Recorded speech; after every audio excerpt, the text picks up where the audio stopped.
Hello everyone and welcome back. My name is Mr. Cobalt, and in this video I'm going to continue to go over intermolecular forces, and in this video we're going to cover dipole-dipole interactions.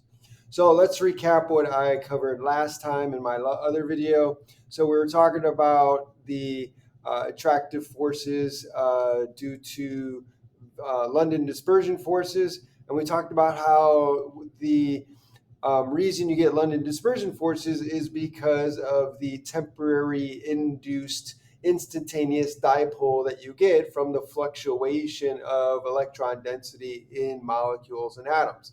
And all molecules and atoms in the universe have London dispersion forces because they all have electrons. And so in this video, we're going to talk about dipole-dipole interactions. And so the difference in this interaction is that these dipoles are actually permanent. So in a dipole-dipole interaction, these are attractive forces that occur only in polar molecules. So if you have a polar molecule, then you're going to have a permanent dipole. It's not a temporary dipole that can come and go. It is a permanent dipole because the molecule itself is permanently polar, right?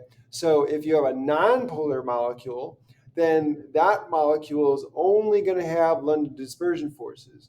But if you have a polar molecule, it's going to have dipole-dipole interactions because of that permanent dipole in the molecule itself.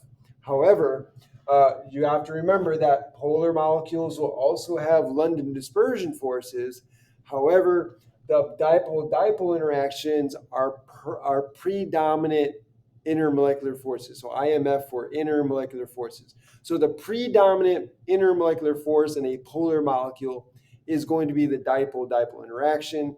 And so we can ignore London dispersion forces, but they're there, and we can't completely ignore them because in certain situations they are going to be important. So remember what we said before, that the larger the molecule, the stronger the London dispersion forces. So if you have a really big molecule, the London dispersion forces are going to be pretty strong. Okay, but here we're focused on the dipole-dipole interaction. So let's look at an example of a polar molecule. So here we have hydrogen iodide here, or hydroiodic acid, depending on how you name it. So HI is our molecule, and it has a permanent dipole because permanently iodine has a stronger electronegativity than hydrogen. So it's going to pull those electrons. The electron's density is going to be around the iodine more, and that's going to give iodine a partial negative charge. So it always has that partial negative charge. And hydrogen, because it's losing that electron density, is then going to end up having a partial positive charge. And so because of this permanent dipole, neighboring molecules are going to be influenced by this molecule.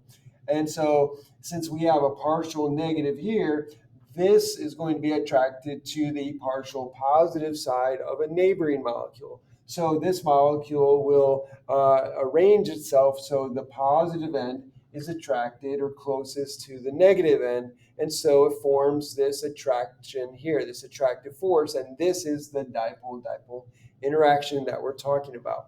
And this is permanent. This stays this way. So this is going to be like that continuously. It doesn't go away and come back and go away, right? So this is why this is stronger. So this interaction is a stronger interaction than the London dispersion force. The London dispersion force is a pretty weak interaction compared to the dipole-dipole interaction. So this will be a stronger force than the London dispersion forces. So that is dipole-dipole interactions. Again, I hope you enjoyed this video. If this cleared things up for you, if this made sense, thank you for watching the video, but also hit that like button there, share the video with other people, subscribe to my channel so that way you can get other videos. Hit that notification bell up there so you can be notified by other videos I put out. put a comment down in the comment section below. Let me know what you think. And if you've got any questions, I would love to hear from you. Thanks for joining me and have a great day.